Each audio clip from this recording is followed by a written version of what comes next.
Génesis, clase 6, audio 1. Muy bien, estamos en el capítulo 27 de Génesis. Estuvimos viendo el último audio, este plan, este engaño de Rebeca, de Jacob, sobre Isaac, para que él bendijera a Jacob en lugar de Esaú. Y como resultado terminamos allí el último versículo que leímos, el versículo 41, que dice: y aborreció Esaú a Jacob por la bendición con que su padre le había bendecido, y dijo en su corazón: llegarán los días del luto de mi padre, y yo mataré a mi hermano Jacob. Muy bien, vamos a seguir leyendo a partir de ahí entonces. Dice el versículo 42, y fueron dichas a Rebeca las palabras de Esaú, su hijo mayor, y ella envió y llamó a Jacob, su hijo menor, y le dijo: he aquí, Esaú tu hermano se consuela acerca de ti con la idea de matarte. Ahora pues, hijo mío, obedece mi voz, levántate y huye a casa de Labán mi hermano en Harán, y mora con él algunos días, hasta que el enojo de tu hermano se mitigue, hasta que se aplaque la ira de tu hermano contra ti, y olvide lo que le has hecho. Yo enviaré entonces y te traeré de allá. ¿Por qué seré privada de vosotros ambos en un día? Y dijo Rebeca a Isaac: fastidio tengo de mi vida a causa de las hijas de Het. Si Jacob toma mujer de las hijas de Het, como estas, de las hijas de esta tierra, ¿para qué quiero la vida? Bueno, y otra vez ahí Rebeca planificando y buscando salvar la situación, ¿no? Que ella misma en cierta manera provocó. Eh, uno de sus hijos quería matar a su otro hijo, nada menos que eso. Y entonces ahí dice ahí que Rebeca lo llama a Jacob, y le dice: bueno, tenés que irte ahí a Aram, a la casa de mi hermano Labán, unos días, dice, unos días hasta que el enojo de Saúl se pase, y después yo te voy a buscar para que vuelvas. ¿No? Y ella termina ahí diciendo: ¿por qué seré privado de ambos en un día? Ahí a qué se refería con esto, ¿no? Porque en todo caso, si Esaú mataba a Jacob, sería privado de Jacob. Pero en realidad, probablemente a lo que se refiere es que la ley imperante en aquel tiempo obligaba que si esto pasaba, el pariente más cercano estaba obligado a vengar la muerte de Jacob, por lo tanto también Esaú iba a morir. Y por eso Rebeca estaba diciendo: ¿por qué seré privada de ambos en un día? ¿No? La verdad es que ahí Rebeca ya estaba cosechando de alguna manera en su propia vida, en su alma, la consecuencia de este plan. Sí, y también es interesante lo que le dice después. Eh, Andate unos días, dice, hasta que el enojo de tu hermano se aplaque y olvide lo que le has hecho. La verdad es que ella había sido parte muy importante de lo que le había hecho, pero es cierto que en realidad Jacob lo ejecutó. Si bien lo pensó Rebeca, Jacob lo ejecutó. Y él ya era un hombre grande.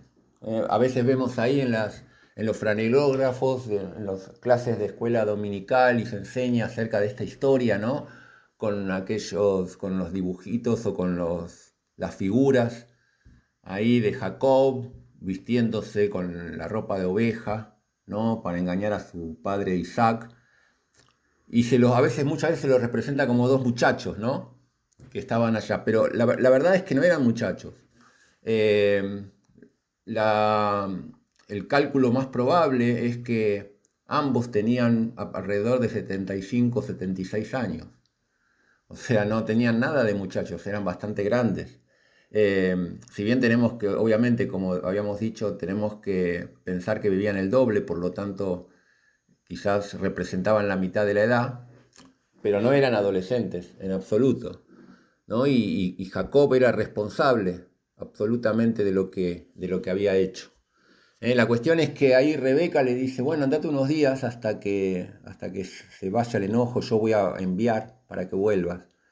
Lo cierto es que esos días iban a ser 20 años, y que cuando finalmente Dios en su misericordia hace volver a Jacob, Rebeca ya habría muerto.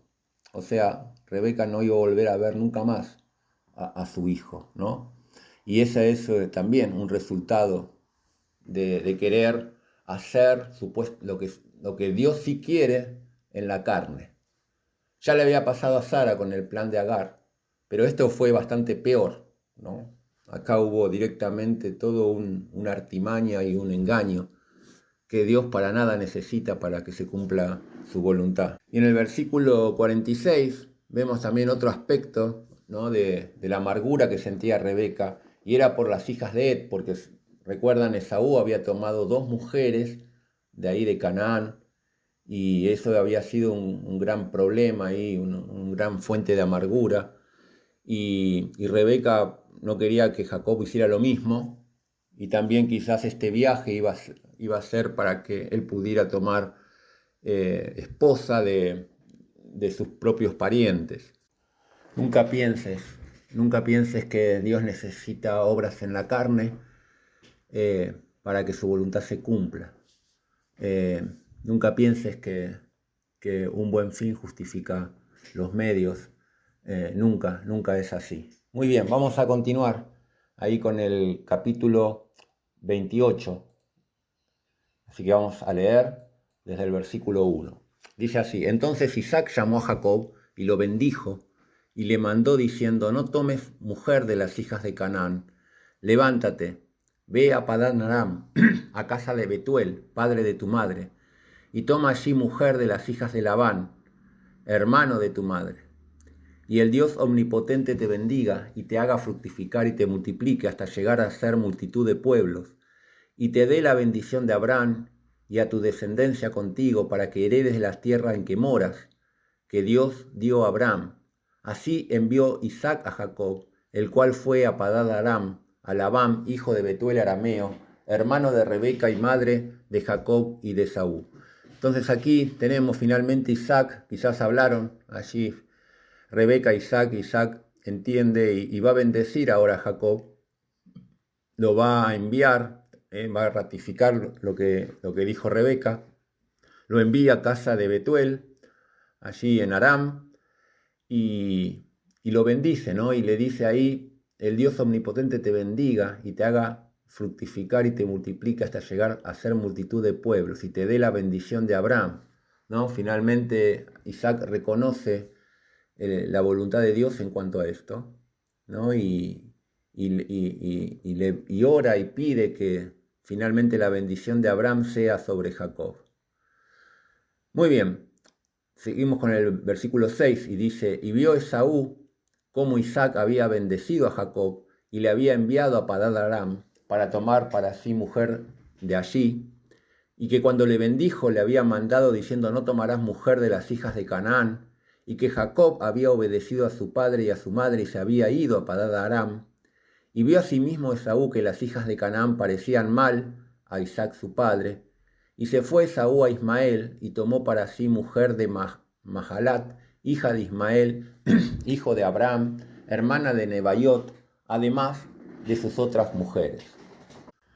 Bueno, ahí tenemos a Esaú, que no sabía cómo hacer para encajar en su propia familia, con sus padres, dándose cuenta que las mujeres que había tomado desagradaban a su madre, a su padre, que eran motivo de angustia para ellos.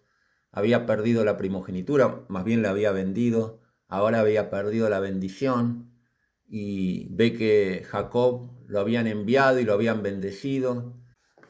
Y bueno, ¿y qué se le ocurre hacer? Ir a su tío, ir a Ismael y buscar ahí de entre las hijas de él, casarse con una prima, con Mahalat, y pensando, bueno, ella sí es pariente, quizás ahí con mi tercera esposa las cosas van a mejorar. Yo no creo que hayan mejorado mucho. ¿Qué podemos decir de Esaú, ¿no? ¿Qué podríamos resumir de su vida? Era una buena persona, un buen hijo, trataba de estar bien con sus padres, pero era una persona que no le importaba lo espiritual, desechó las bendiciones eternas, pensaba solo en su vida terrenal. Y bueno, la Biblia dice muy claro, ¿no? No hay forma de poder agradar a Dios de esa manera.